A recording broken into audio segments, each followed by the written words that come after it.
has lights for eyes. Brushing a few errant curls from my face, I glanced up from my homework and leveled my little sister Charlie with the full blast of skepticism she deserved. Ignoring her wasn't working. This whole week she'd been talking about him, the masked man who lived in our new house, our newest, oldest house.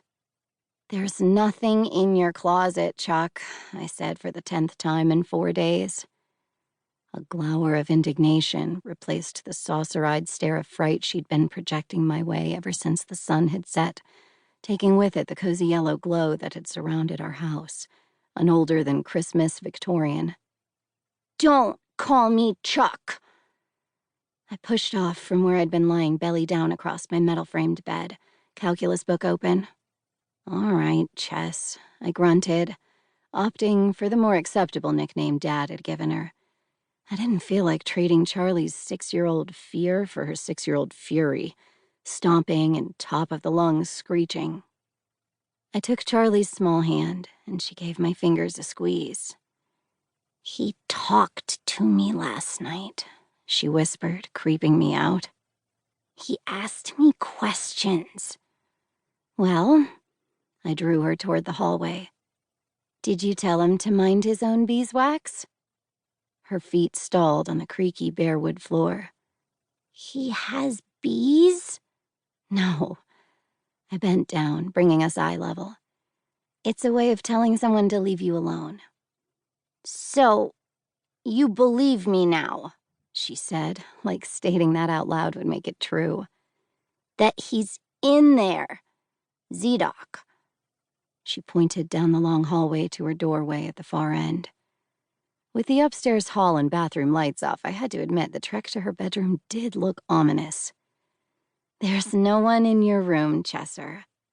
I hit the switch that sent light bursting from the huge, original-to-the-house crystal chandelier that hung over the grand staircase. This is a big old house, and old houses make noises sometimes. Realizing I'd just repeated something I'd probably heard responsible adult figures say 1 billion times, I made an amendment. "Just think of it like house farts." Usually, fart talk got laughs from Charlie. This time I didn't get so much as a smile. Gently, I tugged her forward. It was like trying to drag an anvil. "Houses shouldn't have other houses inside them," she said.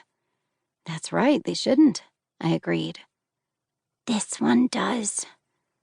Again with the whispers, like she was afraid someone was listening in. I knelt in front of her. "What's really going on, Chess? You never asked to sleep in my room when we were at the last house." "Because there wasn't a man in the closet at the last house." "Fair enough. Look, do you want me to show you that there isn't anyone in your closet?" Charlie nodded, her eyes unblinking and silver dollar-sized. Her seriousness, coupled with her apparent confidence in my being a formidable opponent to her imaginary not-friend, made me smile. I stood and meandered into her darkened room, where I flipped the light switch. I pivoted to face the closet in question. The door was open already, the small space inside empty. Having inhabited the house for only a week, none of us had finished unpacking yet. Tired of having to box things up shortly after unboxing them, we'd all become accustomed to living in the land of limbo regarding our stuff. And Dad, perpetually just about to finish a place, never encouraged us to use anything as practical as a closet to store our clothes. For us, home had never really been a location. At least, not since Charlie had come along. "See?" I said, turning my gaze on my little sister, who stood toes to the threshold in the doorway. "There's no one there." To this, she said nothing, just stared at the cracked plaster wall inside the otherwise vacant closet. "There was a house in there," she said. "Like ours, but nicer." My shoulders slumped. This was dumb, and my calculus was getting cold. "How about this?"